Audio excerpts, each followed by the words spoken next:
wabarakatuh. Isang pagbati po ng isang magandang umaga po. Isang bagong umaga para sa inang bayang Pilipinas. At ako po ay umaapaw po ang kaligayahan sa aking puso sapagkat yung akin pong idol senator na yung pong matatawag kong isa sa mentor ko po dito sa Senado ay akin pong kasama at siya po ang chairman ng subcommittee na ito. Alam niyo po, isa pong karangalan talaga na isang senador na abogado, isang senador na ekonomista. Siya po ngayon ang chairman ng subcommittee na ito. Maraming salamat po sa usapin na yan. Sa mga tagapangulo po, dadating naman po ang ating Ginoong Pangulo. Babanggitin ko na rin po siya. Maraming salamat sa aming Ginoong Pangulo, Senator Mig Subiri, sapagkat siya po ang namuno sa hakbangin na ito na maamendahan ang economic provision sa saligang batas. Ako po ay sumasaludo sa aming Ginoong Pangulo. Ako din po ay nagbibigay pugay kay Sir Gary Teves, ang akin pong tumatayong economic advisor. At ako po ay naliligayahan at kasama po natin siya ngayon bilang isang atin pong resource speaker. At ganun din po ang aking kaibigan na si Orion. Sir, maraming salamat po at nandito po kayo. Noong pa man, batid naman po ninyo ang aking damdamin tungkol sa pag-amyenda ng ating saligang batas. Simula nang ako ay mahalal bilang senador at maitalagang tagapangulo ng committee ito, ay isinulong na po ng inyong lingkod ang mga mungkahing susog, partikular sa mga pang-ekonomiyang probisyon na sa aking paniniwala ay nagiging hadlang sa ating pag-arangkada tungo sa tunay na pag-unlad. Subukan po nating lagyan ng konteksto. Ang ilan sa mga economic provisions sa 1987 Constitution na hinahangad nating amendahan ay minana pa po natin sa mga naunang saligang batas. Marami-rami ng dekada ang nakalipas. Ito po ang panahong sariwa pa sa kaisipan at damdamin ng mga bumalangkas ng konstitusyon ang napakahabang mga taon ng pananakop ng mga dayuhan sa ating bayan. Kaya't pinalakas ang Filipino First. Ito ang prinsipyong isinasaisip at isinapuso ng mga delegado. Fast forward po tayo sa kasalukuyan. Ano po ba ang kinaharap ng Pilipinas bilang isang bansa sa kontemporaryong panahon? Meron pong isang termino, globalisasyon. By definition, globalization is the word used to describe the growing interdependence of the world's economies, cultures, and populations brought about by cross-border trade in goods and services, technology, and flows of investment, people, and information. Sa isang kalungkutan, ang mahigpit na provision po sa ating saligang batas ay hindi na angkop sa pandaigdigang kalakaran sa ekonomiya. Nabanggit na rin po natin ito noon. Sa kasalukuyan, ng ating bansa ay pangatlo sa 83 na ekonomiya. Sa pinakamahigpit sa mga regulasyon base sa Foreign Direct Investment Regulatory Restrictiveness Index ng Organization for Economic Cooperation Development. Base sa Foreign Direct Investment Attractiveness Scorecard noong 2020, ang Pilipinas ay nasa dulo, 13th sa 14th na ekonomiya sa Asia Pacific. Pang 13 po tayo sa 14 na ekonomiya sa Asia Pacific. Batid naman po nating sinubukan na itong gamutin sa pamamagitan ng pagpasa ng Public Services Act. Subalit nga po, nung ating binigyan diin nung nakaraan at binanggit din ng ating Senate President Juan Miguel Zubiri ang nakabinbing pag-question po nito sa Korte Suprema ay nagbibigay pa rin ng alinlangan sa mga dayuhang mamumuhunan. Ito po ang dahilan kung kaya't hindi pa tayo makaarangkada sa implementasyon ng batas. Sa paghahain po ng resolusyon bilang 6 ng ating mga iginagalang na mga senador, Senate President Subiri, Senadora Ligarda at Senador Angara, natutuwa po ako na mabibigyan ng pagkakataon ang diskusyon sa pagpapaluwag ng ating konstitusyon tungkol sa mga restriksyon sa mga pampublikong kagamitan, institusyong pang-edukasyon at industriya ng advertising. Ako po ay nagpapasalamat sa tagapangulo ng Senado sa kanyang malawat na pangunawa sa prinsipyong aking tinitindigan, gayon din sa aking mga kasamahan dito sa Senado. Muli po, ako po ay nagpupugay sa ating Pangulo ngayon ng subcommittee na ito, Senator Sani Angara, sapagkat ito pong hakbang na ito ay tunay na aking pong pinaniniwalaan na makatutulong sa pag-unlad ng ating bansa at makawala po sa tanikala ng pangungutang sapagkat sa usapin po ng lohika, kapag ka may investment, ibig sabihin may puhunan. Kapag ka may puhunan, ay merong iikot na pera. At pag umikot ng pera, magkakaroon po ng trabaho, magkakaroon ng tamang sweldo, at magkakaroon po ng ibig sabihin ng pagtakbo at pag-ikot ng ekonomiya. Kaya muli po, maraming salamat at mabuhay po.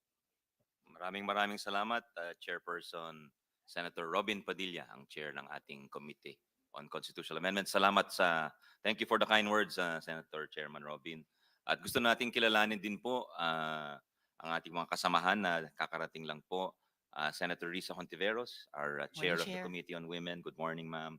And the Deputy Minority Leader as well. Senator J.B. Ejercito, our Deputy Majority Leader and the chair of the Senate Committees on Housing and Local Government. And of Senator Win Gatchalian, our hardworking chair of the Committee on Basic Education and hindi na energy. I always think your energy. Ways and Means. Good morning, dear colleagues. Thank you for your trust and the chairman's trust in having me chair this committee. We'd like to acknowledge our very distinguished guests, and we're very fortunate today to have them with us. We have them in person as well as online. We have no less than former Chief Justice Hilario Davide Jr., who is with us. I think he's come all the way from Cebu. Thank you, sir. We have former Justice Adolf Ascuna, who was also here last week for the suffrage or electoral reforms hearing. And also we have online another framer of the Constitution, Attorney Christian Monsod. Can you hear us, Attorney Monsod? Yeah. Morning, sir. Thank you for joining us, sir. And our legal luminaries, a known constitutionalist, Justice Vicente, or VV for short, Mendoza. Good morning, sir. We have from the IBP, or the Integrated Bar of the Philippines, representing President Pido, is Attorney Marlo Distura. Morning, sir. And of course, not just legal luminaries, meron din po tayong magagaling na mga ekonomista. We have Dr. Gerardo Sicat from the UP School of Economics, who was one of the first NEDA Director Generals, if I'm not mistaken, sir. We have, maybe we could say from the opposite side of the spectrum, Sunny Africa, a graduate of, they say it's a good institution, the London School of Economics, and representing the Ibon Foundation. Morning, sir. We have a former Finance Secretary, Gary Teves, is with us. Sir, good morning. And from the Constitutional Reform and Reunification Movement, we have Mr. Orion Perez Dumdum. Morning, sir. Didn't miss anyone. Thank you. We invited more, but I think some could not make it, and some submitted their position papers, which we will share with the members of the committee and the public. Hopefully, we can post those online as well. So I'd just like to ask, before I turn it over to our distinguished resource persons, tatanong ko lang po sa ating kasamahan, baka meron silang pangunahing gustong sabihin or initial remarks. Your Honors, yeah. Senator Risa, go ahead, ma'am. Salamat, Mr. Chair, at magandang umaga po sa ating lahat. Maraming salamat po sa inyo. Salamat kasi ang hearing natin na ito para sa resolution of both houses RBH 6 ay tanda na parang suspended rin muna ang diskusyon dito sa Kongreso niyang huwad na People's Initiative. Kaya sana nga yung temporary suspension ng COMELEC ng mga proceedings sa PI maging permanent na rin. Itapon na natin sa basurahan yung PI na yan. In any case, dear colleagues, hindi po nabawasan ang pag-alala ko sa mga probisyon ng saligang batas na nais i-amyenda ng RBH 6. Kaya salamat po sa pagkakataong pag-usapan ito dahil magbabantay talaga ako na hindi tayo mahaluan ng mga panukalang magpapahina lang sa ating demokrasya. I will definitely be one of those not to allow any provisions that will make our critical industries and institutions and our irreplaceable resources vulnerable to foreign takeover and exploitation. Sa bagay, mas madali kasing sisihin ang walang kamalay-malay na dokumento kaysa sisihin ang mga totoong dahilan. Korupsyon, red tape, malabong burokrasya, at mataas na singil ng kuryente ang nagtataboy sa mga lokal at dayuhan na investor. Walang pananagutan ang 1987 Constitution sa mga bagay na yon. Una sa lahat, yung sinasabi nilang restrictive di umano, hindi po yan totoo. Bukas na po ang ating tindahan, ladies and gentlemen. We have introduced numerous legislation that have already liberalized our sectors. Ilan lang dito ang RA 10641 or amendments to the Foreign Bank Liberalization Act, the Retail Trade Liberalization Act, the Public Service Act, the Foreign Investments Act. So much of the Philippine economy is already open to foreign participation. Kung restrictions lang sa ekonomiya ang pag-uusapan, yung ating kapitbahay na Singapore, namamayagpag kahit na may restrictions sa critical industries at public utilities. Ang ibang bansa sa ASEAN, gaya ng Thailand at Indonesia, may kanya-kanya ding industriya na inaalagaan. Tayo, kulelat pa rin kahit maluwag na nga ang ekonomiya at marami ng probisyon para makapasok ang pera. Kaya hindi po solusyon ang tsa-tsa.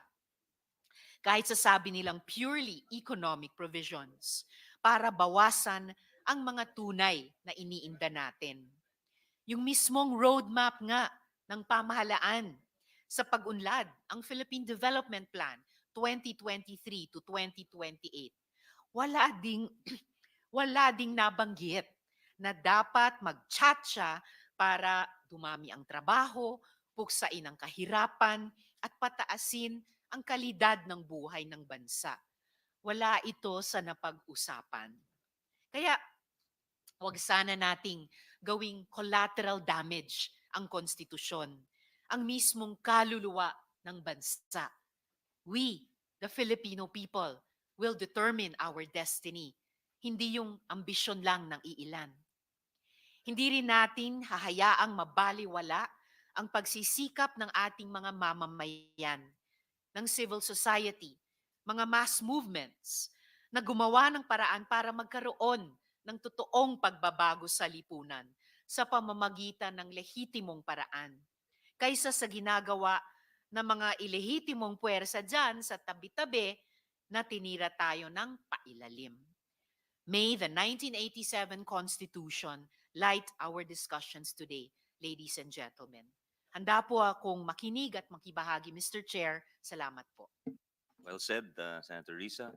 I just like, before I recognize Senator Win, we just like to acknowledge some of our colleagues who have arrived. The Chair of the Committee on National Defense, Public Order, Senator Ronald Bato de la Rosa, former Chief of the PNP. And of course, our very much in the news, our Chair of the Committee on Electoral Reforms, the favorite sister of the President, Senator Amy Marcos. Madam, good morning. Morning, sir. Senator Win, yes, please, go ahead. Thank you, Mr. Chairman. Just a brief opening statement.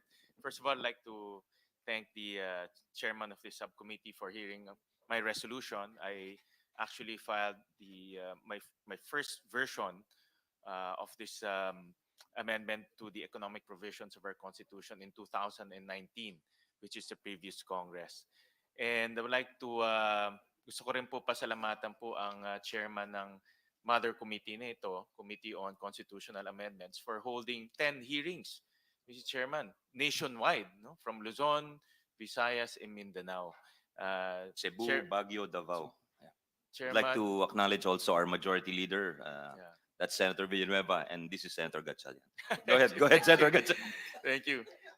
So I'd like to thank Chairman Robin Padilla for starting the ball rolling with 10 hearings. In fact, I read parts of his hearing. I read the parts of the transcript of his hearings, and there were a lot of things covered. And it's good to discuss those items in greater detail in the days to come.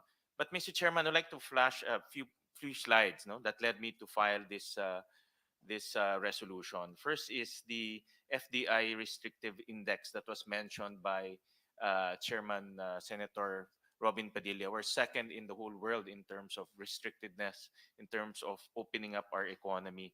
And because of that restrictiveness, the FDI inward inflow in ASEAN, and this is the next slide, we're actually at the tail end of the pack in terms of attracting FDIs.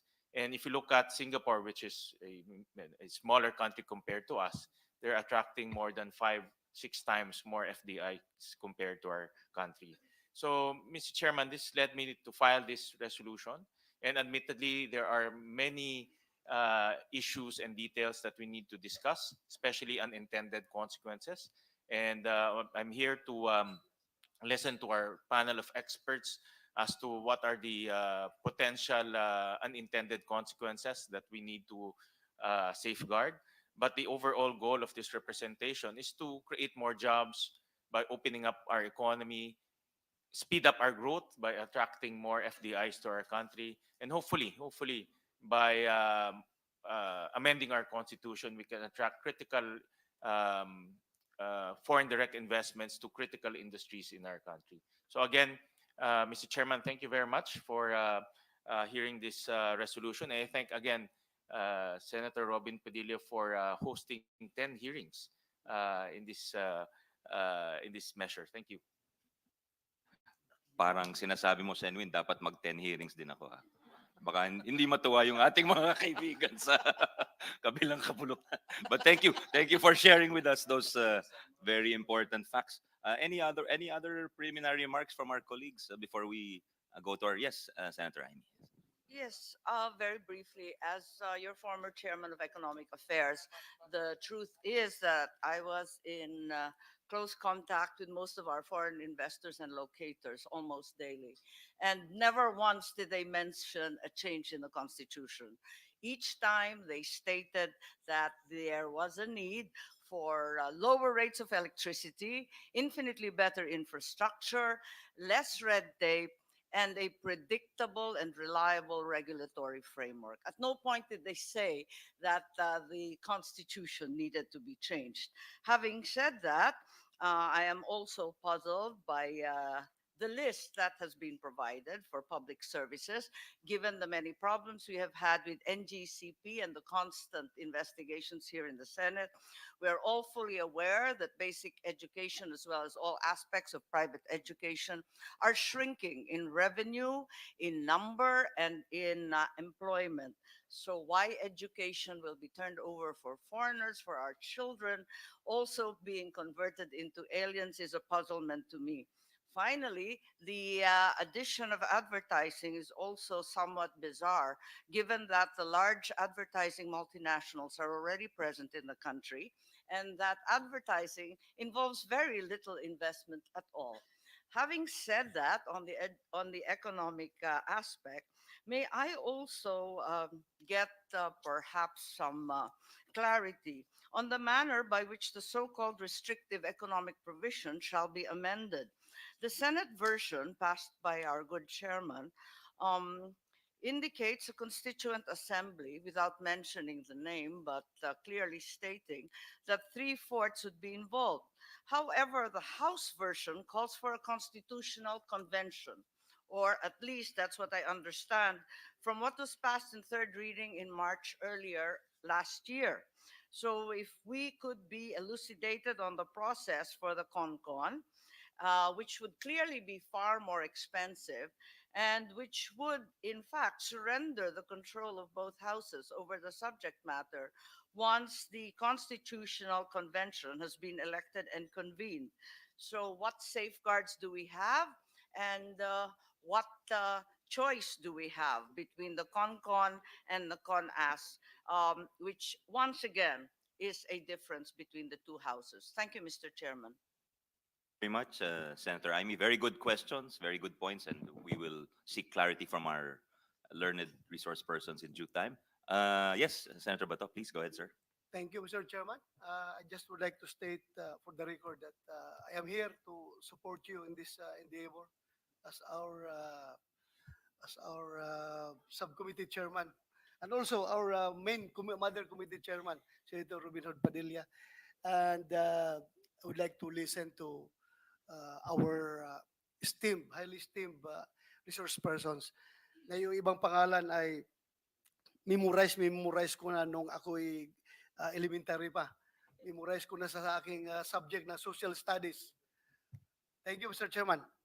Binimadyo, parang nagpapabata ka daw sa amin. Maka-college ka na daw noon sa amin. Just joking. Thank you very much for the statement of support, which is very much appreciated, Senator Bato. If there are our Majority Leader wishes to, yes, Mr. Majority Leader Chairman, Senator Joel. thank you, and good morning to our dear colleagues, especially to our resource persons. This will be just very brief, just like Senator Bato de la Rosa. I'm here to support our colleagues. First of all, to Senator Robin Padilla, who exhaustively heard so many issues about this particular deliberation, and of course our subcommittee chairman Sani Angara. I think it is important to note that ang Senado ay tunay na may isang salita, Mr. President. We began our hearing today consistent with our commitment, the commitment of our Senate President to the President to explore and study amendments to the economic provisions of the Constitution. This will be exhaustive hearings. Unlike itong Peking PI, hindi naman ito irarush. We will do it right, and we will follow our timetable, one that ensures that all voices are heard. This will be transparent. Our people will know what is going on and what we are talking about. Wala po tayong itatago dito, at higit sa lahat, wala pong kalokohan gaya ng mga nadiskubre ng ating mga kasamahan nung nagpunta sila sa Davao ni Senator Amy, Senator Bato, and Senator Bongo. Ang Senado po kasi, uulitin ko, ay may isang salita. May isang salita. This was our commitment from the very beginning, and we only went off track because of this ill-fated Peking initiative that was pushed by some quarters with the support of the House of Representatives. At klaro po yan, wala naman pong naniniwala na sa kanila na wala silang kinalaman dito. We have been told that if the Senate will tackle RBH 6, goodbye PI na raw. Gayon pa man, we will continue to be vigilant habang nakatutok po tayo dito sa RBH 6 hearings. Todo bantay din po tayo sa galaw ng mga kasamahan natin. Experience has taught us that what they say in the House and what they do can be two different things. Mr. Chairman, we will make sure that their words and actions are consistent. These are parallel efforts that aim to protect the processes involved in amending our charter, while we make sure that RBH 6 sticks to the original intention to amend only economic provisions of the Constitution. We will also continue to be proactive in our measures to thwart unconstitutional chacha efforts. Kasama dito po yung investigation natin dyan na pinangungunahan ni Senator Amy Marcos. Linawin ko lang po kasi yung sinasabing ceasefire, ceasefire sa usapin ng PI. Kaya we will refrain from debating on this issue. Pero yung ceasefire po does not mean cease working or stop the PI inquiry. Kasi syempre, kung may nakita po tayong sablay, tumatawa ho si Senator Bato kasi ang dami na niyang nakitang sablay eh. Pag may nakitang sablay ang Senado, talagang iimbestigahan po ito. Hindi naman tayo magkikibit-balikat. Yung ongoing hearings are in the process of unearthing evidence and nakita naman po natin, meron talagang questionable sa pagpapirma ng Peking Initiative. May mali po. Why should we turn a blind eye to these irregularities? Ang dami pong tanong, sino ang nagpondo sa kampanya? Saan galing itong pondo ng PI? Bakit nagkaroon ng traffic doon sa Forbes noong kuhanan ng 2.5? Bakit may traffic? Bakit ang mga chief of staff nagkukumahog na pumunta doon? Mr. Chairman, ayaw natin na masayang yung salapi ng taong bayan. Kaya ho tayo narito ngayon to make sure that we will hear this exhaustively and with transparency. The people have the right to know if their money is being used properly for their benefit and not for the benefit of a political agenda. Ang gusto kasi nung iba, forgive and forget na lang. Hindi naman po tama yun. Hindi na kami magsasalita tungkol sa PI, but we should let the witnesses speak and we should let the evidence speak. And at the end of the day, kung may gumawa ng labag sa batas, those responsible should be held accountable. So Chairman, ang bottom line po sa ginagawa ng Senado, yung ating trabaho. Trabaho po natin ito. Kaya naman sabay natin yung pagdinig at pag-investigate kasi hindi naman tayo ganun kabisi sa paggawa ng mga resolusyon supporting our Senate President or supporting Senator Amy Marcos. Kasi dito po sa Senado, alam na natin kung ano yung tama at hindi kailangan ng mga ganyan kasi alam naman nila that they have the support of the Senate. Maraming salamat, Mr. Chair. Thank you very much, Majority Leader. Of course, we will take guidance from you as our one of the heads of the institution. Thank you very much. Any others? Senator JV, yes, go ahead. Yes, Mr. Chair, just briefly. Anyway, we're here to listen. Just like to also recognize your efforts so that we could already start the ball rolling and prevent this constitutional crisis, if I may say, and also give recognition to our chair of the Constitutional Amendments Committee, Senator Robin Hood Padilla, for starting this. We are in the democratic society, and as they say, we have all the bright ideas are needed, no, in these discussions. Anyway, Mr. Chair, what we should be looking at right now is on how we will be able to improve the quality of lives of our people. In our efforts here in the Senate, on my part, we already shepherded the Public-Private Partnership Act and will soon sponsor the comprehensive infrastructure for master plan for us to be able to attract foreign investments. But as they say, our constitution was written in 1987, 40 years, and the world has changed considerably. There was no such thing as globalization, World Wide Web back then. The world has become smaller. And I do agree that we have to discuss on what we will be able to do on how we'll be able to attract foreign investors.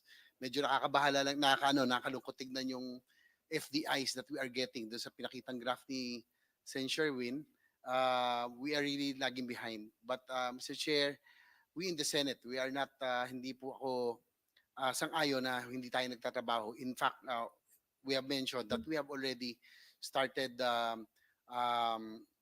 hearing on the priority measures that is designed on improving our economy. No? Yung Comprehensive Master Plan, Public-Private Partnership Act, and the rest. Again, we have to look into infrastructure, energy, and a lot more things that need to be prioritized so that we will be able to stimulate economic growth and provide jobs and opportunities to our people. So again, Mr. Chair, I congratulations in advance, no, for having this hearing. Thank you. Thank you very much, Senator JV, for the support and the very good remarks. We'd like to acknowledge the head of our institution, no less than the Senate President Juan Miguel Zubiri, sir. Good morning. Thank you very much to my dear colleague, Senator Sani Angara, our chairman of the subcommittee, together with the chairman, Senator Robin Padilla, to all my colleagues, and of course the guests, all our friends from the legal luminaries from the legal community. Thank you for joining us today. And we also have today economists joining us. I know Tito Gary is here and others that are going to assist us in ferreting out the best way possible to remove the possible economic restrictions in the Constitution. We just like to put on record that the Senate is working very hard to listen to the clamor of certain sectors to look at and revisit the 1987 Constitution. But we will not be falling into a trap on any deadline because to discuss such an important matter needs time. It needs study. It cannot be rushed like any regular bill that is just approved without thinking. So we, ladies and gentlemen, here in the Senate, will make sure that we deliberate this as much as possible and come out with the best outcome for our people. Um, and so, with that, I give my full support to our chairperson, Senator Sani Angara. The timeline is in your hands. If you feel it necessary, that we must discuss this with all members of society, not only our learned luminaries here, as well as different sectors that will be affected by proposed amendments to our Constitution. So we leave it all up to you, my dear colleagues, my dear chairman. You have the full trust and confidence of this institution. And again, let us not listen to the noise. Let us be above the fray. The Senate, as an institution, should be men, statesmen and women that will always look at the best possible outcome for our country, not for our localities, but for our country. And therefore, let us filter out the noise and focus on the work at hand. So mabuhay pong Senado, mabuhay ang Republika ng Pilipinas. Thank you very much, Chair. Maraming salamat, Senate President Zubiri. We totally agree with you. We thank you for your authority and we thank you for standing as a statesman these past few weeks, which have been very trying times for the country. And I think there will be challenges ahead. And with you at the helm, we are fully behind you in all your actions. Salamat po sa suporta. The chair just wishes to state that, reiterate my colleague's stand that this is not something that needs to be rushed given the importance. Kung yung pangkaraniwang patakaran ay talagang dinidebate natin, mas lalo na po dahil ito ay pinakamahalaga o pinakamataas na batas sa bansa, ang mismong saligang batas. At pangalawa po, klaro naman dun sa sinabi ng ating mga kasama na although maganda yung constitutional reform, hindi ito sapat. Wag natin isipin na ito ay isang milagro na pag pinasa natin ay darating bigla at kakatok sa ating mga pintuan ang mga mamumuhunan at mga negosyante. Dahil tulad ng sinabi ng ating mga kasama, maraming factors po yan. Yung ease of doing business, yung rule of law, yung kasiguruhan na rerespetuhin yung mga kontrata, yung red tape ay babawasan o yung mga kahirapan sa bureaucracia. Ayun, there are so many factors and we know this because there are so many surveys. And as mentioned by some of our colleagues, hindi naman sa taas yung constitutional reform. Pero hindi naman ito ibig sabihin na hindi makakatulong ang constitutional reform. To the extent that it can, by all means, let us explore the possibilities. And without further ado, I'd like to turn it over to our guests. And with your permission, colleagues, we'd like to start with former Chief Justice Hilario Davide Jr., who was one of the framers of the 1987 Constitution before he became the Chief Magistrate. Good morning, Chief Justice Davide. Sir, we'd like to hear from you, please, on Resolution number 6 regarding the economic provisions of the Constitution. Thank you, sir. You have the floor. How much time would be given me? Well, sir, given the importance of the subject matter, it would be ideal if you could spend... how much time do you need, sir? Probably 15 minutes. Yes, sir. Go ahead, sir. Thank you very Yes. much. Yes, please. Good morning to all of you. I thank the Honorable Chairman and the members of the subcommittee for inviting me to this public hearing on Senate Resolution of both Houses number 6. I am deeply honored. I shall henceforth refer to this resolution as Senate RBH 6. I have some preliminary statements that concern some procedural matters. To save time, however, I shall just proceed directly to the issues concerning the Senate Bill RBH 6. Let me start with a reiteration of my firm and unchangeable stand that there are no valid, serious, and compelling reasons to amend our 1987 Constitution. What our country and our people need today are not amendments to or revision of the Constitution, but the full implementation of its principles and state policies, solemnly enshrined in its Article 2 and mandatory and provisions in its body. In about 150 instances, our Constitution orders the state or Congress to implement them by these solemn commands. Congress shall give highest priority to, the state shall, Congress shall, as provided by law, as established by law, or in accordance with law. However, either intentionally and with evident bad faith, or incompetence, or neglect of duty on the part of our concerned government officials, the state or Congress have not fully and meaningfully complied with these constitutional commands and mandates. Hence, a vast majority of the provisions, especially on social justice, on economic development, on abolition of political dynasties, among many others, have remained unimplemented to the great prejudice of our people, especially the poor, the marginalized, the underprivileged, or, open quote, the least, the last, and the lost, close quote. If at all there is a need to amend the Constitution, it must be based on the most compelling grounds or reasons. It must, foremost, be for the best interest of the country and the people, now and in the future, and not for a chosen few. It is to solve serious problems, not to create new ones.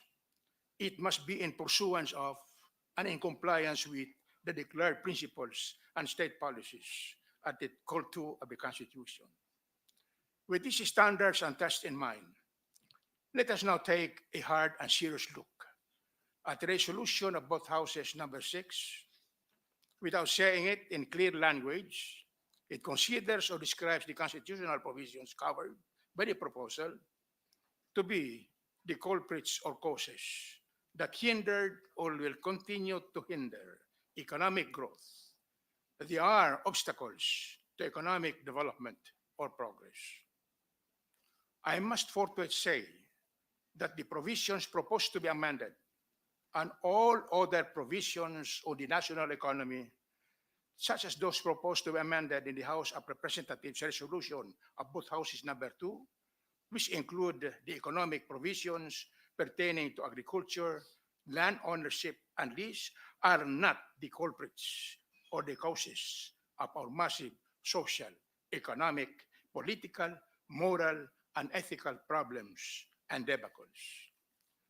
These are all caused by the failures to fully implement or enforce the Constitution, by poor governance and accountability, and open violations of the public trust character of the public office enshrined in Section 1 of Article 11 of the Constitution, which provides, open quote, public office is a public trust.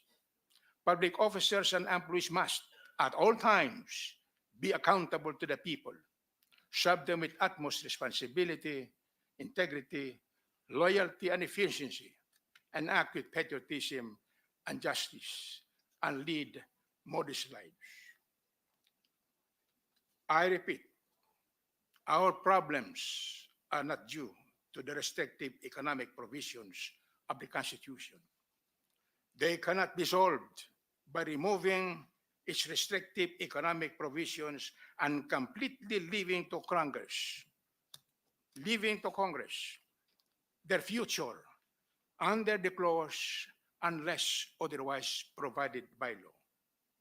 On the contrary, they would create more serious and disturbing problems and consequences, which I will show later. Let us now look deeper into the proposals of Senate Resolution of both Houses number 6 on the provision on education. It leaves to Congress the power to change at any given time the Filipino citizenship requirement in the basic education. I repeat, basic education. Again, that in our educational system, we have the basic, the senior high, and the tertiary education. The proposal opens to foreign control or dominance our basic education, which is the most crucial in the development and growth of our young. This should run counter to Section 17 of Article 2 of the Declaration of Principles and State Policies of our Constitution, which provides, open quote, the state shall give priority to education, science and technology, arts, culture and sports to foster patriotism and nationalism, accelerate social progress, and promote total human liberation and development. Close quote. Then, with foreign control or dominance in our basic education, we would put asunder the noble patriotic and nationalistic virtues which are constitutionally mandated to be a part of the curricula of all educational institutions, provided for in paragraph 2 of section 3 of Article 14 of the Constitution, which reads, Section 2, paragraph 2, they shall inculcate patriotism and nationalism. Again, patriotism and nationalism. Foster love of humanity, respect for human rights, appreciation of the roles of national heroes in the historical development of the country. Teach the rights and duties of citizenship, strengthen ethical and spiritual values, develop moral character and personal discipline, encourage critical and creative thinking, broaden scientific and technological knowledge, and promote vocational efficiency. Close quote. Can we expect foreigners at the helm or control of our educational system to seriously and heartily obey this state policy on education and curricula mandates? For instance, if a Chinese educational entity would now come in, do you expect it to be faithful enough to comply with these mandates? Would not its teachings focus on Chinese philosophy or even on the life of Mao Zedong? As regards the proposals affecting the provisions on public utilities and the advertising industry, suffice it to say that as to the first, there are already amendments to the Public Service Act. In any case, it would be extremely dangerous, I repeat, extremely dangerous, if we leave to Congress the extent of the Filipino citizenship requirement therein. The day will not be far when public utilities and advertising industry will be under the control or even under the full ownership by aliens. One Congress declares a 100 Filipino. Another Congress a 75-25 Filipino. Another Congress a 50-50 Filipino. Another a 25-75 Chinese. And even perhaps a 100% Chinese. The amendment would be grossly disadvantageous to our local businessmen and corporations or business entities engaged in the public utility and advertising industries. I repeat what I had been asserting before. that relaxing the Filipino citizenship requirement in the economic provisions of the country would easily convert our Congress into a FEE, all capital, market of lobbyists of foreign countries or businessmen to obtain amendments in their favor. Congress would cease to be a free, if REE, market of noble, nationalistic, patriotic ideals and ideas. Remember that the Senate is the conscience of the Republic. Fools rush in where angels fear to tread. Yes, devils will have the day when angels fly away. To conclude, I will not hesitate to say again that amendments to or revision of the Constitution at this time would be a lethal experiment, a fatal leap, a plunge to death, a leap to hell. It will be a cha-cha dance to the grave or to hell. It will be a cruel punishment for a God-loving, patriotic, and nationalistic people. It will be claiming our people to foreign domination or control. God forbid that we now amend our Constitution. God forbid that we now can no longer proudly and with glorious fervor sing, Land of the morning, child of the sun returning, with fervor burning, thee do our souls adore. Land dear and holy, cradle of noble heroes, near shall invaders trample thy sacred shore. Ever within the skies and through thy clouds, and o'er the hills and sea, do we behold the radiance, feel the throb of glorious liberty. The banner dear to all our hearts, its sun and stars alike, or never shall its shining field be dimmed by tyrant's might. Beautiful land of love, O land of light, in thine embrace its rapture to lie. But it is glory ever when thou art wrong for us, thy sons, to suffer and die. God bless the Philippines. God bless the Senate. God bless the beleaguered Filipino people. Thank you all for your patience. Less than 15 minutes, Your Honors. Thank you very much, Chief Justice. God bless you for your wise words. We just want to clarify. I was conferring with the Senate President and the Majority Leader. The Senate President is the main author of the resolution. We are the co-authors. For regarding the educational institutions, Chief, it's only meant to apply to higher tertiary education, not to basic education, precisely because of the fears you enunciated that perhaps uh, nationalism might be watered down, among others. Thank you, but thank you for sharing that with us. Next, we'll go to Justice Ascuna, also who was here with us and shared his wise words during Senator Imy's hearing, and where we very much welcome his knowledge and experience. Justice, you have Mr. the floor, Chair. sir. Thank you very Senator much. Imy, if we could reserve our questions No, it's not a for question. yes. It's not a question before we proceed to Justice Ascuna, who brilliantly explained the situation in a previous hearing. I would like to also share with my colleagues the uh, really copious as well as bracing position paper that the Chief Justice Davide um, submitted to our committee for the investigation on signature buying. It's the second time he has helped us, and we'd like to thank him. It will certainly deepen and enrich our understanding and the committee report that will be submitted forthwith. Thank you. Thank you very much. That will be most welcome. Thank you, Senator Amy. Justice Ascuna, please. Thank you very much, Mr. Chairman, Mr. Senate President, and members of the Senate.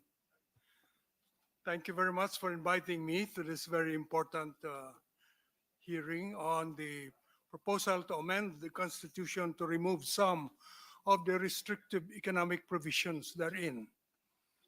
the context of the adoption by our drafters of the present constitution of restrictive economic provisions goes back to 1935.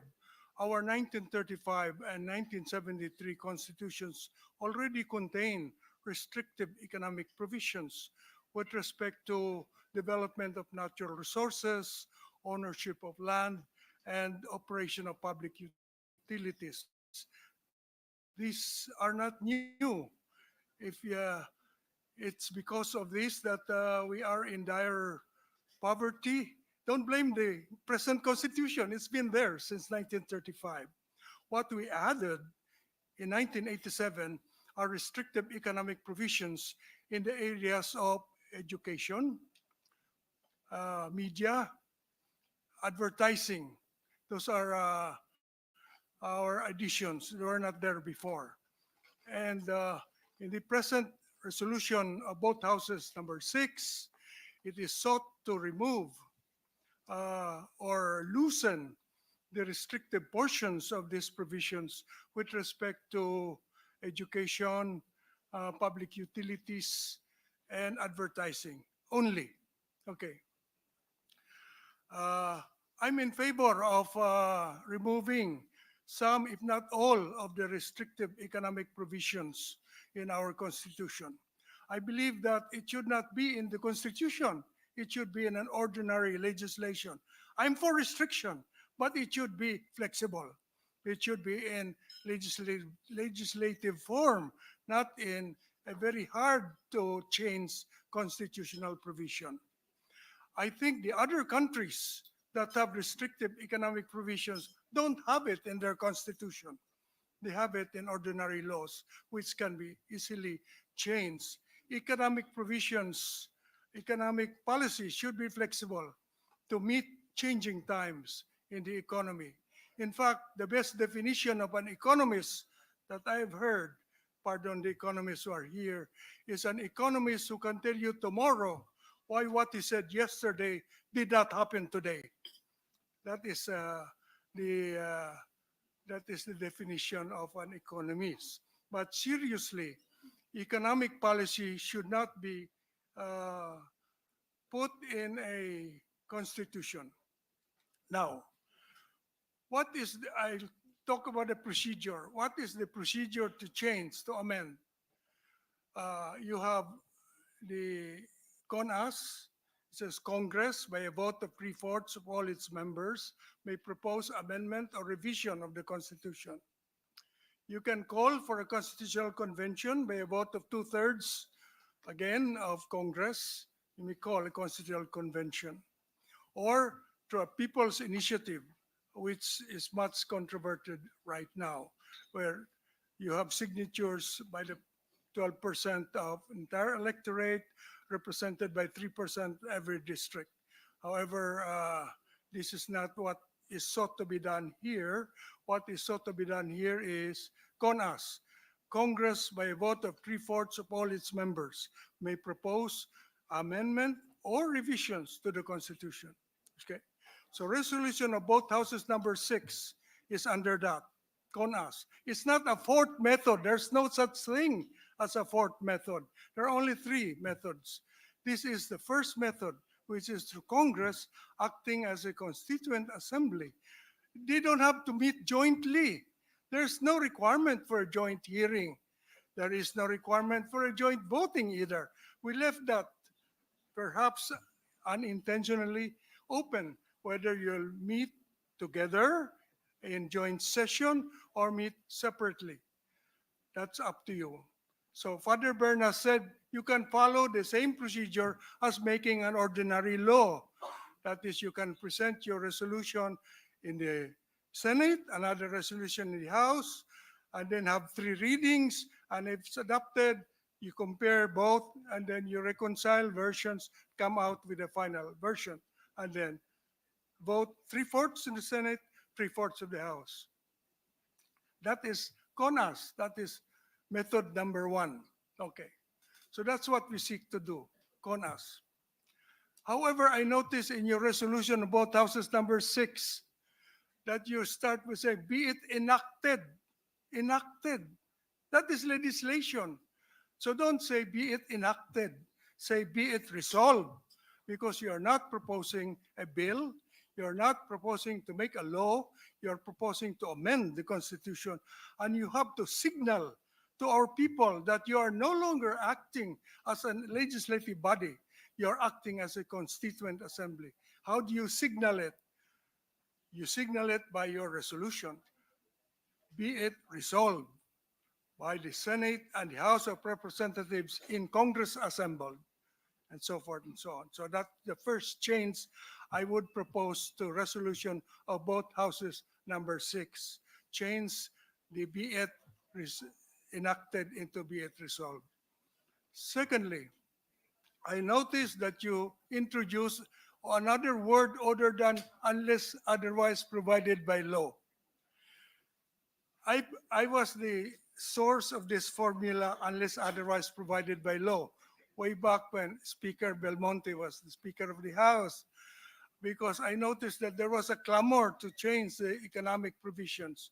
And I said the best way is just to adopt an amendment that says unless otherwise provided by law, but strategically placed so that you will not alter the basic principles of protecting our people, but only alter the percentages.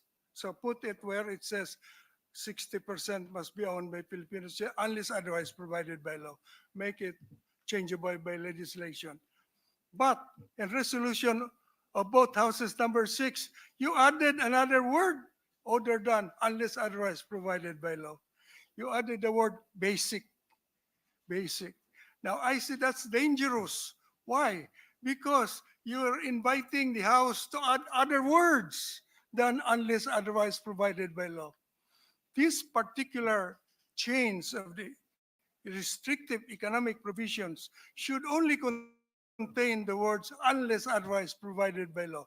Otherwise, you open the gates of changing the very substance of the economic provisions itself. So I would suggest don't use basic. Let the Congress decide what kind of education should be open to foreign investment.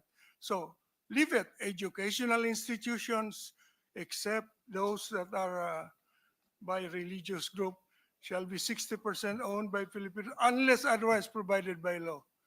Ganun lang. That is the second proposal I have. I have no other proposal, just those two. And I believe that, of course, this is according to some members of the House, not enough. Not enough daw. It will only redound to 3% increase in GDP. I don't know, there are economists here. But it's a start. It's a start. I think the only difference with RB66 and RBC2 is land ownership. You did not include land ownership. I would suggest do not include development of natural resources. Why not? Because there is a provision in the International Covenant of Economic, Social, and Cultural Rights that says that a people may freely dispose of their natural resources as they deem fit. However, it says, a people must not be deprived of their means of subsistence. So you cannot deprive our people by freely disposing of our natural resources of their means of subsistence. Now, the natural resources that are reserved to Filipinos are non-renewable. Ito mga minerals natin, non-renewable po yan. Kaya po, since 1935, reserved now for Filipinos only. Anyway, the foreigners can invest in solar energy and wind energy. They are not covered by the provision of the Constitution. Why not?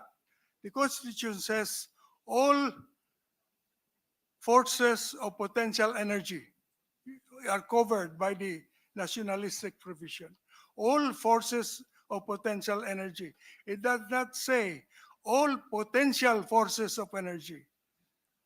Please, the World Bank asked me for my opinion whether or not solar energy and wind energy are covered in view of the fact that According to them, the Constitution says that what is nationalized or must be owned by Filipinos is all potential forces of energy. That's not what the Constitution says.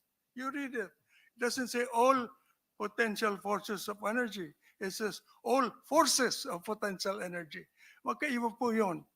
Forces of potential energy are waterfalls, cataracts, whereas potential forces of energy includes solar energy and wind energy. That's not nationalized. We only nationalize forces of potential energy. So that's open to them. Let them invest in that, solar and wind. Uh, that's all for. Salamat. Mr. Chair, quick clarificatory question. We'll reserve all questions for after the resource persons have spoken, Senator Risa, with your indulgence. Because if we open the gate to questions, we'll not hear from all our resource persons. I hope you understand. That's similar to what we do in the budget. We ask all agencies to present, and then we allow our members to ask questions. Well, I hope by that time hindi pa po nalaos kasi it's actually a quick clarificatory question to a point made by CJ Davide and then answered by the chair. Yes, you'll have a chance to ask later. Thank you. We'd like to acknowledge Senator Jingoy Estrada, our chairperson of the Committee on National Defense. Thank you very much, Justice Acuna. As usual, very clear and very brilliant analysis. Thank you very much, sir. We also have another framer of the Constitution with us online. Attorney Monsod, Christian Monsod, also a framer of the 1987 Constitution, a member of the 1987 Constitutional Commission. Is he still with us? Yes, Yes. Attorney Christian Monsod, good morning, sir. Please go ahead and share your thoughts with the body. Thank you for joining us. Thank you. Thank you very much. Thank you for inviting me. I was asked to comment on Joint Resolution number 6, proposing constitutional amendments with the economic provisions on education, public utilities, and advertising. As to the purpose for the amendments, I quote the President in an interview last January 23rd. Quote, the 1987 Constitution was not written for a globalized world. We have to adjust it so we can increase the economic activity in the Philippines and we can attract more foreign investors. This is the same president who a year ago said, for me, all these things being talked about, we can do without changing the Constitution. The president should know better. He is, after all, the chairman of NEDA, which came out about September 2022 with Philippine Development Plan 2023 to 2028 approved by the president.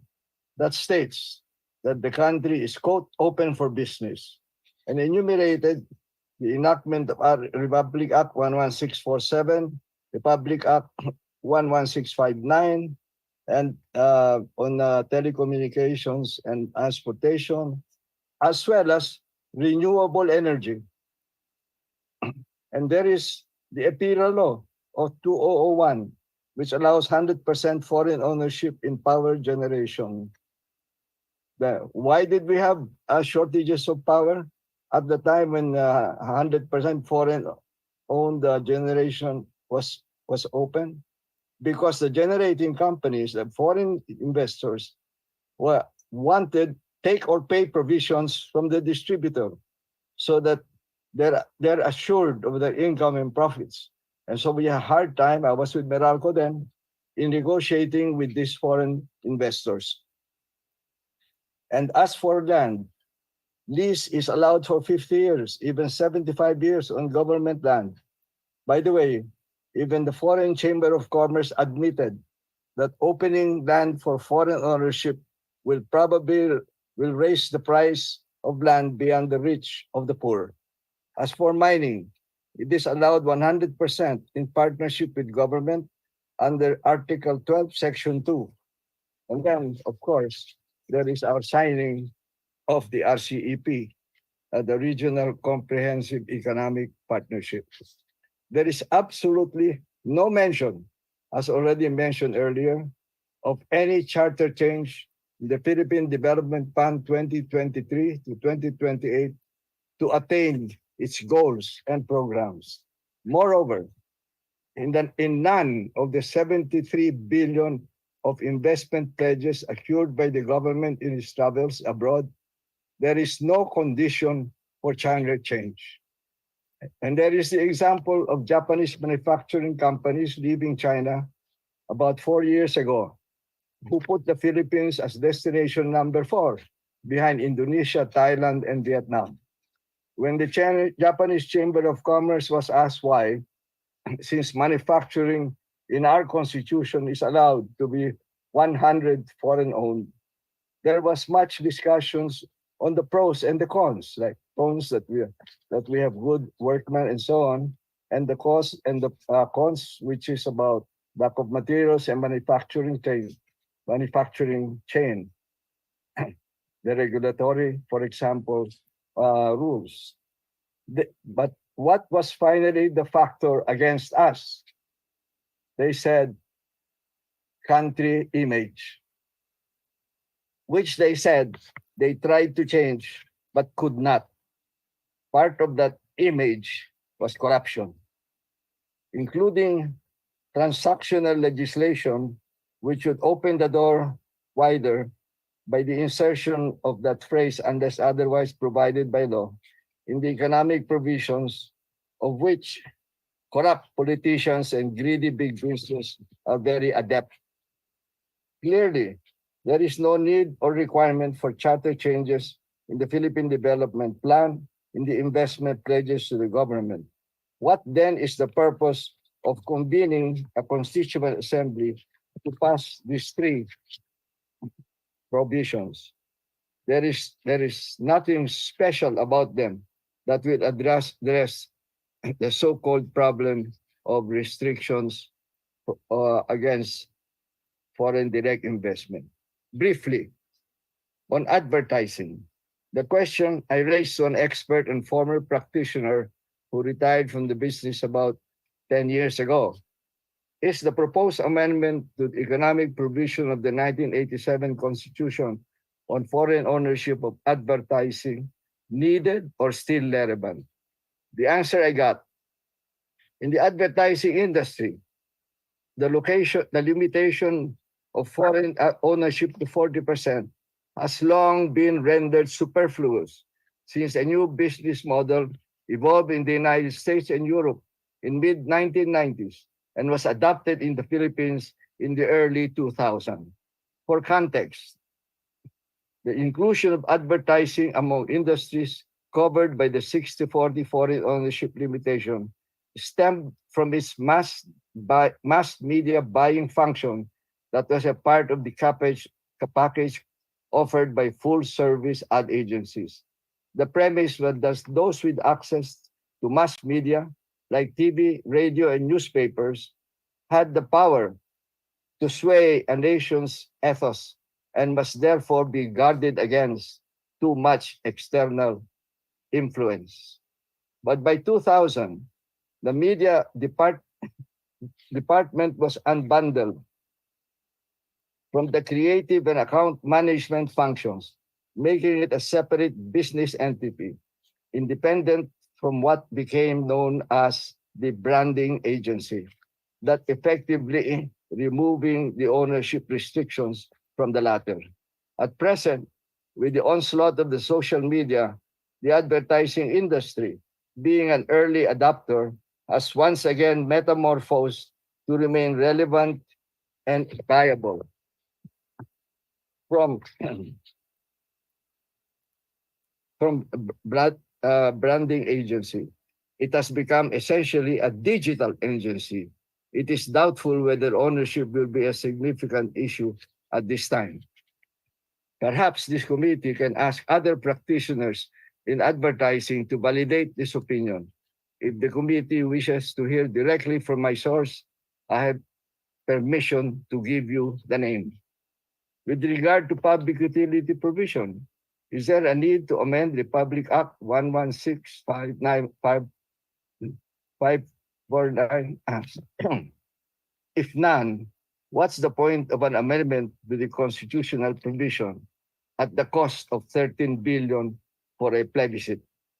On education, I submit that there is no need for an amendment at this time until the Congress has reviewed fully the report of the Second Congressional Commission Education that was released a few days ago. It says that we have an education crisis, and there is nothing in it about foreign holdings in our college and most postgraduate schools. The problem is in preschool, primary, and secondary schools.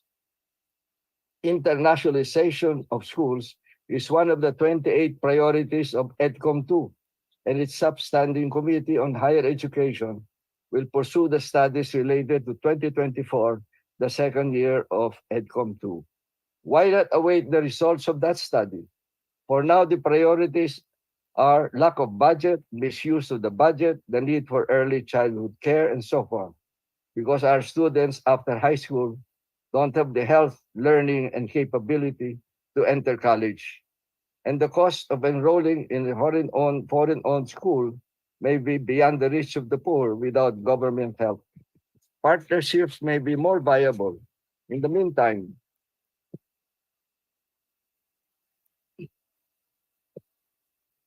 in, sorry.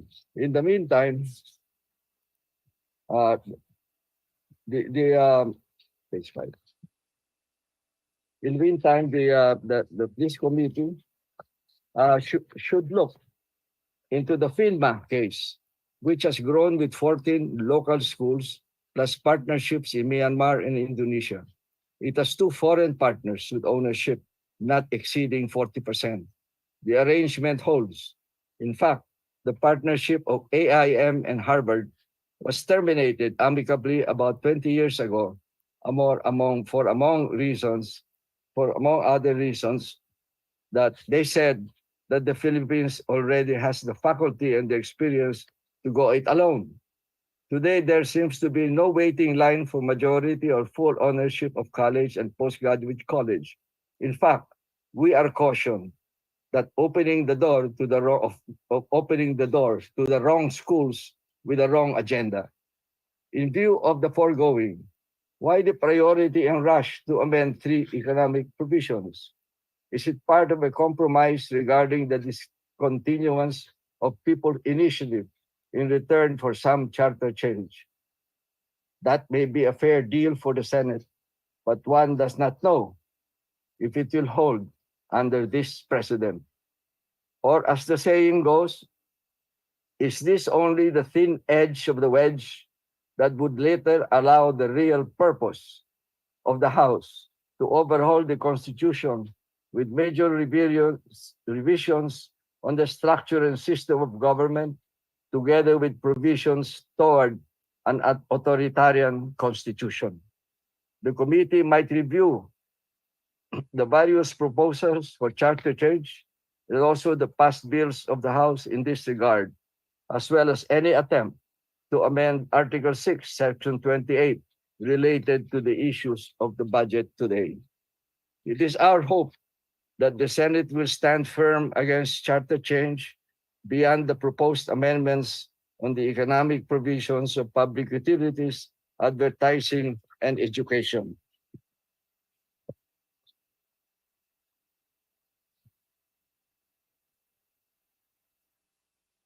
Thank you very And much. I am speaking in the context of what's happening today. In conclusion, may I request the Senate to initiate the passing of an anti-dynasty law, which is long overdue by 36 years, and to amend the party list system that politicians abuse with just 3 amendments: an anti-dynasty provision, remove the limit of 3 congressmen from any party because it is a system of proportional representation, and third, deleting the phrase, quote, with a track record of advocacy, unquote, that enabled the Forbes Park resident to represent tricycle drivers.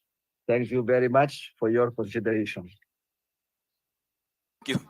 Thank you very much, Attorney Monsod, framer of the 1987 Constitutional Commission, a member of the 1987 Constitutional Commission, and the former chairperson of the COMELEC. Salamat po for a very comprehensive commentary.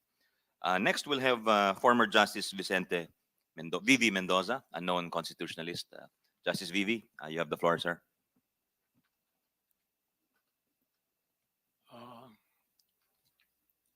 Mr. Senate President,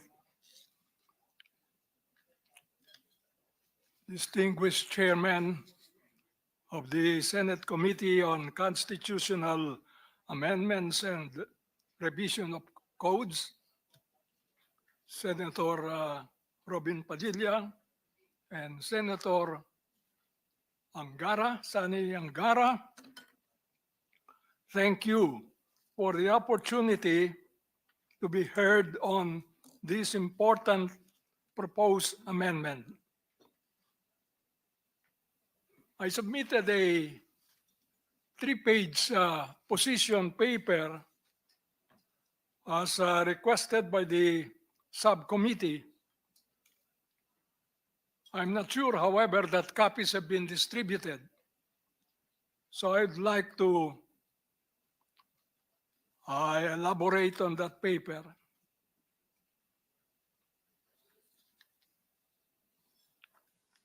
The resolution of both houses number 6, as I understand it, seeks to amend the Constitution by giving Congress the power to lift restrictions on the operation of public utilities, educational institutions, and the advertising agency industry. For example, Article 12, Section 11 of the Constitution provides that no franchise, certificate, or any other form of authorization for the operation of public utility shall be granted except to citizens of the Philippines or to corporations or associations under the laws of the Philippines, at least 60% of the capital of which is owned by such citizens.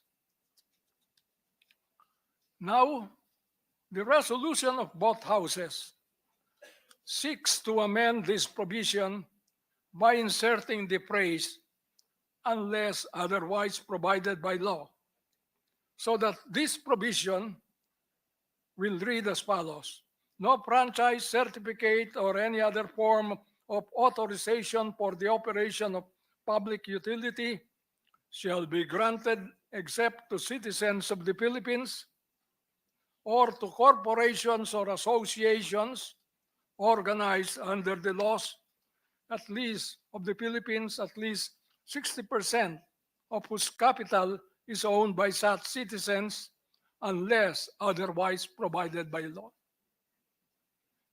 The same method is followed with respect to the amendment of Article 14, Section 4, Paragraph 2, regarding the ownership of educational institutions, and Article 16, Section 11, Paragraph 2, concerning the ownership of the advertising agencies and firms and persons engaged in this industry. Now, Mr. Chairman, my observations on this resolution are two. Number one, it will undermine the fundamental principles and policies stated in Article 2 of the Constitution. These fundamental rules and policies constitute our statement of aims and goals on which our republic is founded. The second observation is that it allows the amendment of the Constitution by methods other than outlined in Article 17 by allowing Congress acting not as a constituent assembly, but as a legislative body to amend the Constitution by providing otherwise than is provided in the present Constitution. For example, Mr. Chairman, we declare in Article 2, Section 19 of the Constitution that we want a vibrant national economy independent and controlled by Filipinos. The proposed resolution amending the Constitution would contradict this. Number one, by allowing Congress acting as a legislative body, not as a constituent assembly, to amend the Constitution and allow the engagement or operation of utilities, educational institutions, and advertising to foreigners.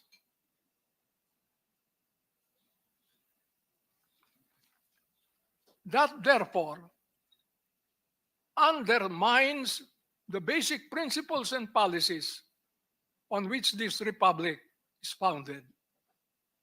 Second, we have an amending clause, and it is basic principle that the amending clause of the Constitution is a very important part of the Constitution because it is the alternative to a revolution. Now, if we don't follow the procedures, I would say the wise procedures of Article 17, the amendment clause of our Constitution, we lose the benefits of several procedures. What are they? In my view, they require Congress as a constituent assembly, either to propose amendments to the Constitution, not Congress as a legislative body, or to call a constitutional convention. Now, there are benefits to be derived from such a procedure. Why? Because the two houses of Congress under Article 17 will have to meet as just one body without any distinction whether they are senators or congressmen, except that when it comes to the time for voting, they vote separately for the obvious reason that the members of the Senate are smaller than the members of the House. But otherwise, they're required to meet as a body. What's the benefit of that? They will have the benefit of give and take. They will debate the issues without any distinction, whether they are congressmen or senators. Not only that, having approved amendments, they will submit this to the people for ratification or approval in a plebiscite to be held between 60 and 90 days. All these benefits are lacking, totally lacking in resolution number 6, because it will allow Congress by mere law, meaning to say the two houses voting separately in two different locations.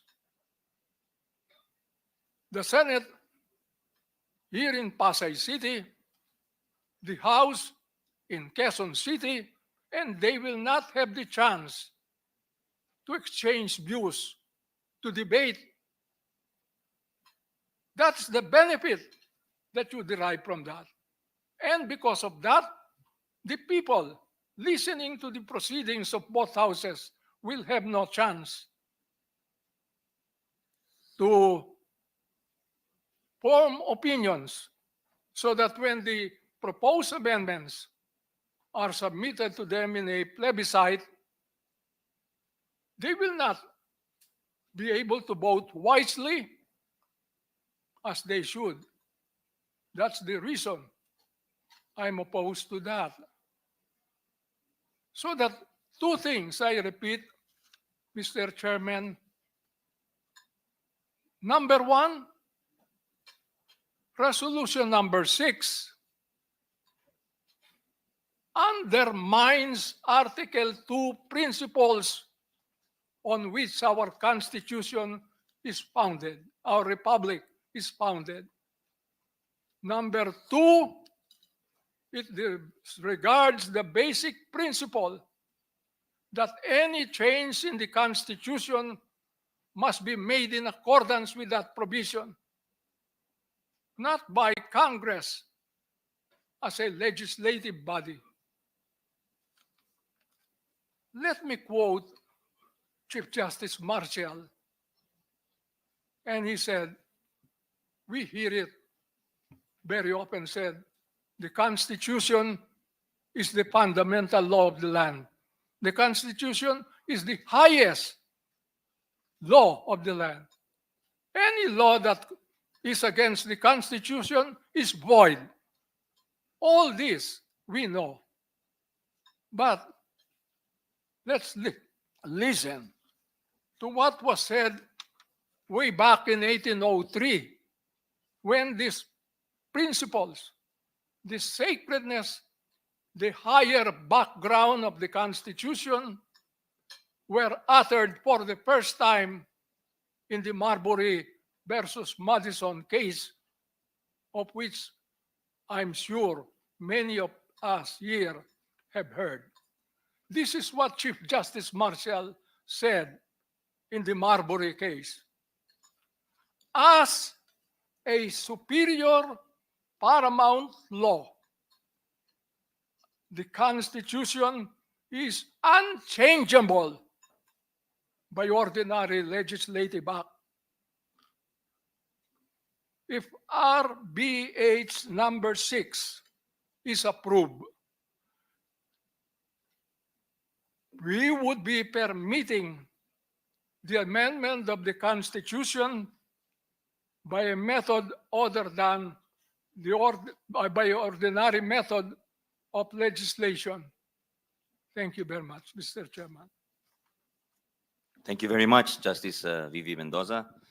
Next, our last legal luminary to be heard from before we turn it over to our economic experts is Attorney Marlo Destura, the representative of the Integrated Bar of the Philippines. Attorney Destura, go ahead, sir. Good morning, Your Honors and distinguished guests. On behalf of the National President of the Integrated Bar of the Philippines, Attorney Antonio C. Pido, thank you for inviting the Integrated Bar of the Philippines for this opportunity to be heard and to be a part of this historic discussion on charter change. This is also a welcome milestone in my capacity as a member of the Board of Governors of the Integrated Bar of the Philippines, a law professor, and a citizen of this country. The Integrated Bar of the Philippines represents thousands of lawyers in various sectors of the government, and whose opinion on the proposal may be relevant. So this representation will differ the opinion of the IBP on the proposed amendments on three important economic provisions of the 1987 Constitution, particularly on the grant of legislative franchise, on basic education, and the advertising industry, particularly on the restrictions on the grant, the ownership, and the allowance of foreign investors in the country. By providing, as a proposed amendment, in these three economic provisions of the Constitution, by inserting the words unless otherwise provided for by law. We will look into the method proposed by Congress through an amendment by Constitutional Assembly by vote of three-fourths of all the members of Congress. We will also look into whether this proposal complies with the requirement of sufficient standard as well as on the control on the part of Congress in enacting legislative uh, laws, legislative actions on the proposed amendments. IBP will thoroughly study the proposed amendments and submit its position on this very important exercise of sovereignty. Hence, Your Honors, I defer the position of the IBP and commit to submit the same as soon as possible or on the next committee hearing if there be any. Thank you very much. Thank you, Attorney. Now we'll turn it over to Dr. Gerardo Sicat, who is the first, one of the country's eminent economists and the first Director General of the NEDA in the 1970s. Dr. Sicat, good morning. Go ahead, sir.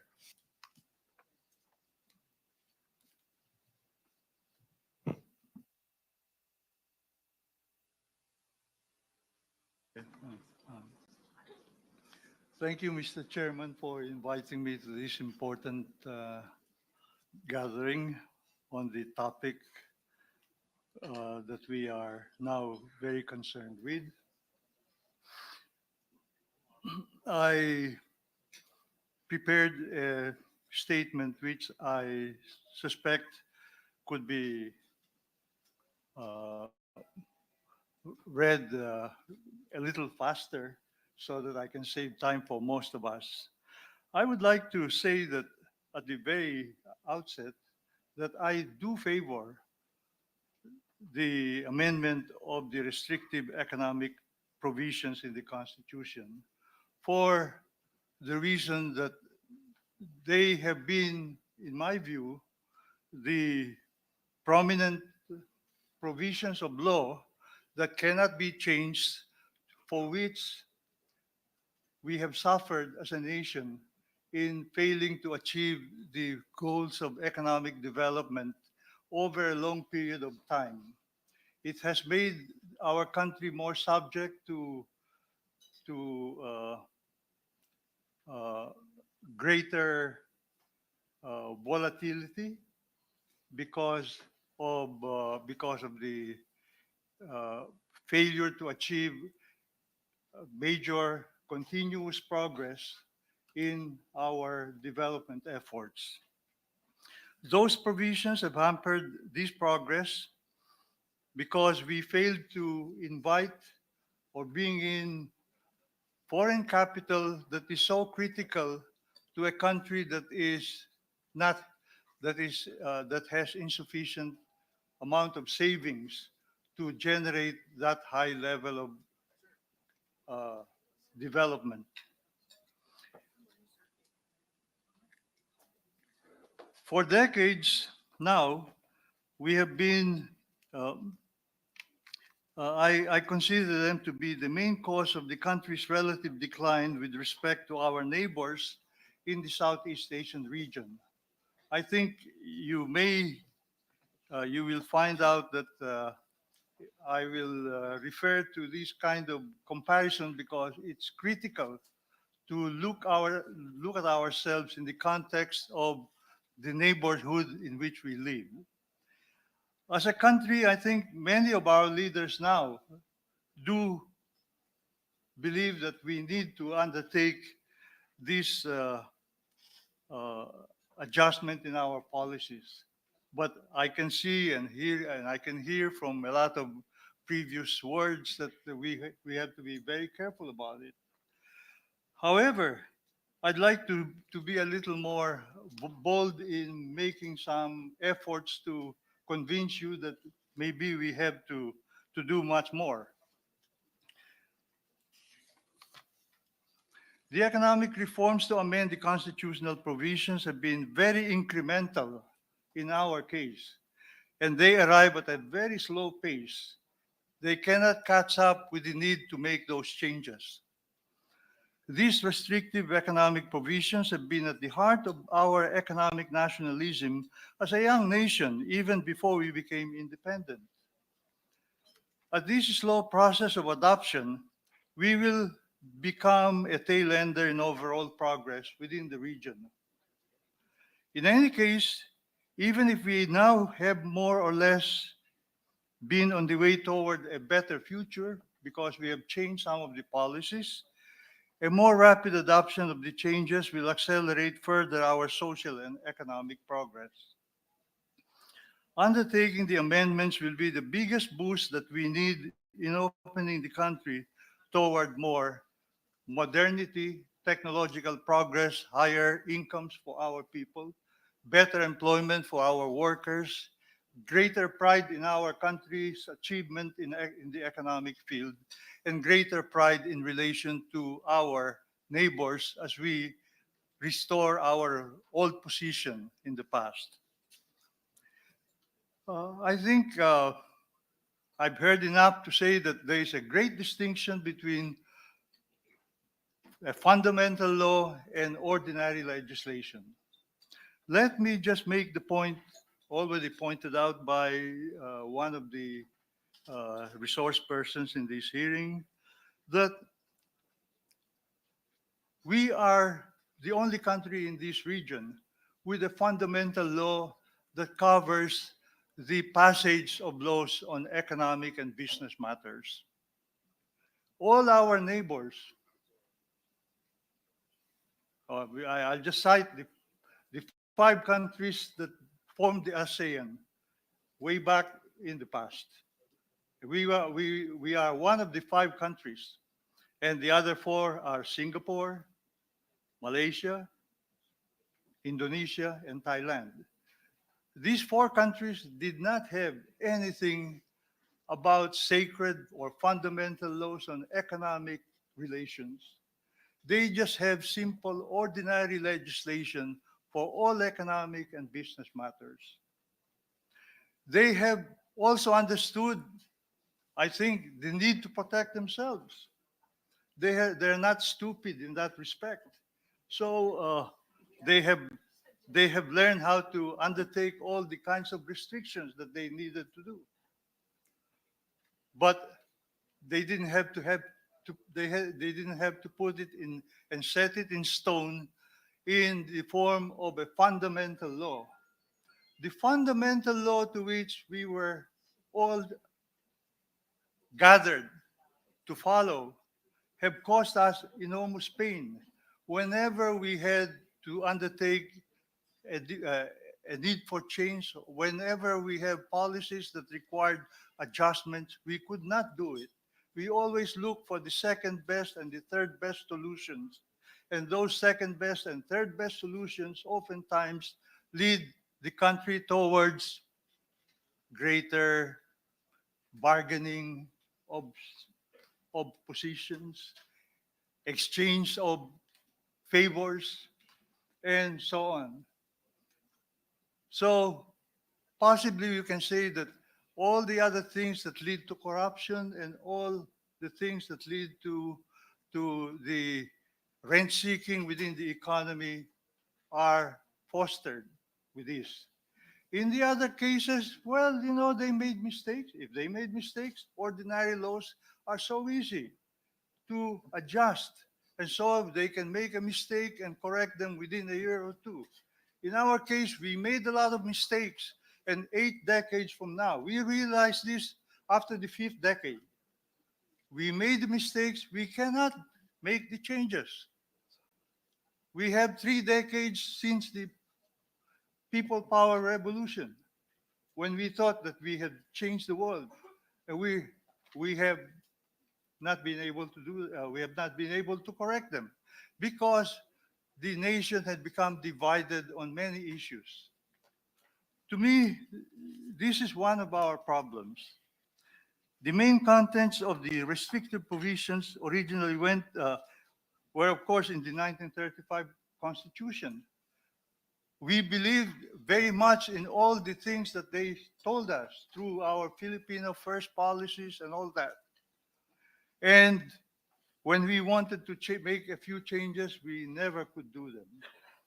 We have known this version of nationalism by the deceptively catchphrase Filipino first.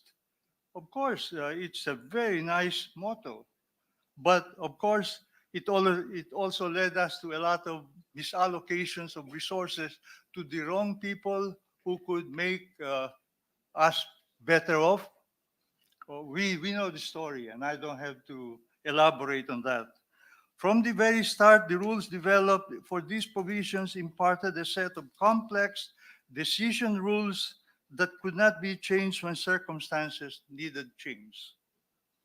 Malaysia, Indonesia, or the 4 countries I mentioned, they have no political constitutions, as I said. They principally focused on their constitutions principally focused on the aspirations of the nation, the structure and form of their government, the duties and responsibilities of the main officers of government, and the duties and the responsibilities of the main officers.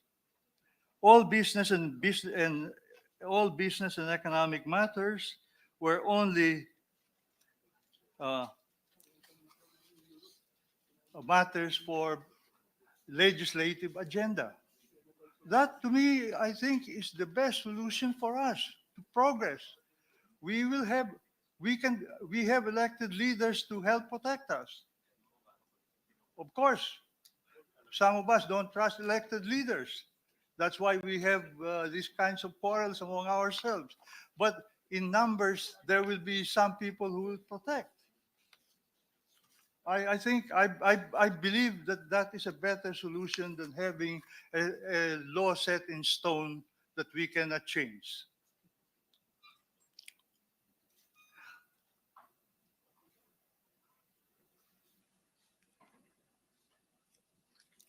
Uh, where have I got involved and I could not proceed a little more. But the fact is that the restrictive provision, Singapore, let me see, I got lost. With your permission, sir, while you're regrouping, we'd like to take time to acknowledge our distinguished minority leader, Senator Coco Pimentel, also a legal luminary in his own right, and our good friend, the senator from Makati, Senator Nancy Binay.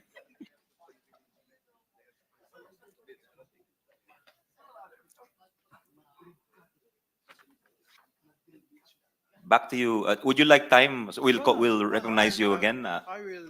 What I'll do is just keep on going because what I have said essentially uh, can be expressed by the fact that if if under ordinary legislation, if we make a mistake, we can make amends. Under our fundamental laws, if we make a mistake, we get quarrelsome. We get into quarrelsome meetings that never end in resolution. To me, that is a setback for the nation year after year. And that's why we find ourselves now behind Indonesia. Indonesia has now entered a stage where they are far above us in making decisions on national economic issues. They have they have made their mineral industries produce for them. They have made their forestry industries produce the papers that we use to print our boats in the Philippines. they've done a lot in this regard. As a nation, we are very slow to react to the needs of the times, and I hope that our leaders will look to the important needs of our people rather than the limited protests against powerful interests and constituencies. Our actions with respect to the easing of burdens and obstacles toward the opening of the economy for greater competition are very slow and insufficient. We have to keep pointing out that we are far behind other countries that have surpassed our economic achievements to make some elements of our policymaking institutions to move forward. As we go through the implementation of these new laws, I'm not surprised if some element of society would question constitutionality of some of the aspects of changes. But precisely because of this, we get bogged down again because projects can get stopped because we wait for the constitutionality ruling, and this takes time. This takes resources. This takes delays, and basically even the loss of projects that should have been there years ago. In fact, this alone is sufficient to remind us of previous cases in which the stoppage of many projects have happened. I can cite a few egregious examples, but I will not do that because they're already written in my note. Uh, you can read them if you want to, and I have cited them. I have listened incidentally, I'd like to just make the following point. I have listened intently to some of the members of the Senate in connection with the issue of the uh, amendment of the Constitution. And I can sense some element of distrust on the issue. Perhaps I would like to make a comment on what I've heard. I heard that at least I've heard it said, foreign investors do not ask for the amendment of the economic provisions. That's true. They don't ask for them, but they vote with their feet on the failure of their rates of return when they enter a country. When they fail to earn their rates of return, when they fail to undertake when they get disappointed in the country, they leave with they make their votes. They leave or they continue with us if they like us. I heard also that the poor and many Filipinos do not understand the issue of constitutional change. On this point, I'd like to make a major note. I believe that this statement serves to sweep under the rug and dismiss the benefits of constitutional changes to the poor in our country. The poor are so challenged to improve their living conditions that they are willing to sell their votes to candidates during elections. They attend any rallies to bust them if provided with food and money for any cause and don't care much about. They seek handouts, ayuda, in many forms, only to solve their immediate problems.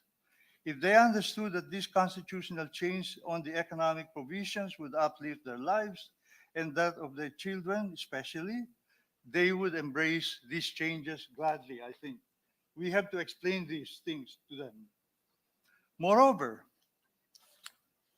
I've heard, moreover, the fact that our young people, the first thing they do is to look for jobs abroad and not to look for jobs at home means that their aspirations are not with us because they feel that they have no hope in the country.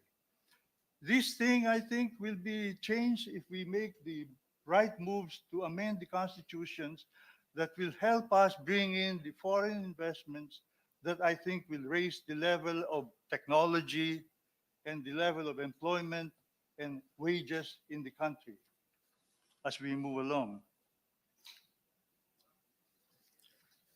there are also comments that I heard that there are some priorities that are more important than just looking at the constitutional amendments that I'm looking for. And I've heard that it may be better to just improve the ease of doing business. That might be the route. Or to reduce the cost of energy, to mitigate the economic hardships of the poor because of the high inflationary costs that we have, or to reduce corruption. Well, my point is this.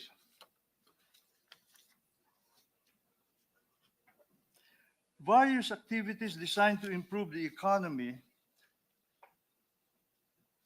are likely to improve much more if we attend to the most important need that the country needs.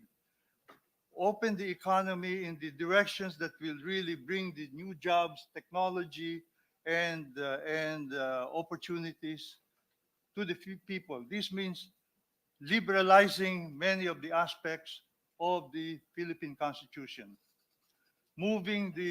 undertaking the right changes that we need to undertake. I'd like to address the point that we have done enough to undertake reforms to meet some of the changes that we have to do. I don't believe we have done so. I don't believe very much that we have done so. So I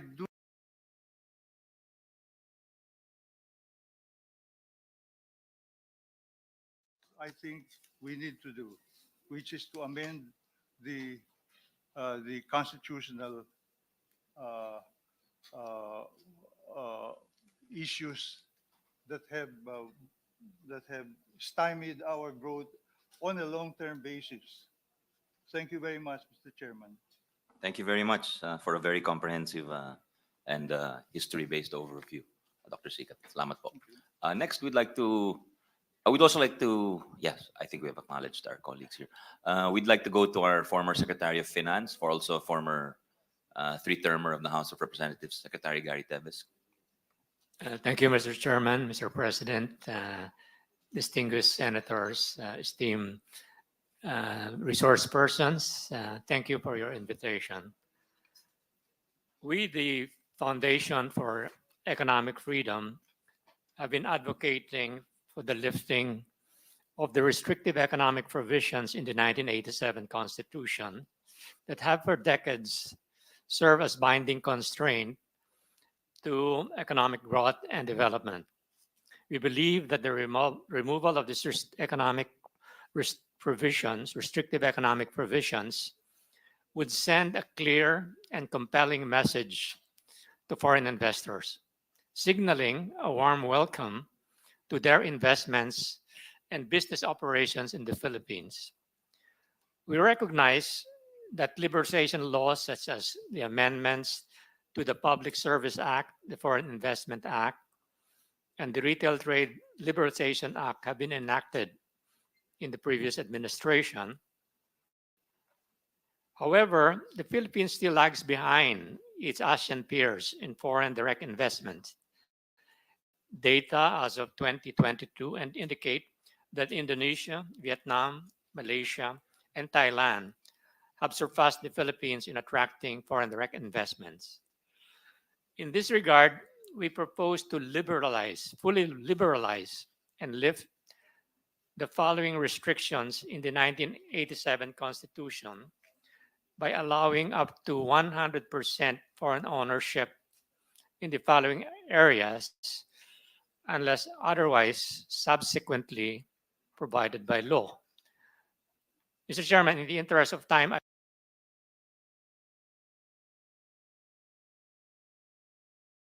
Recording submit in our statement progress. so that this can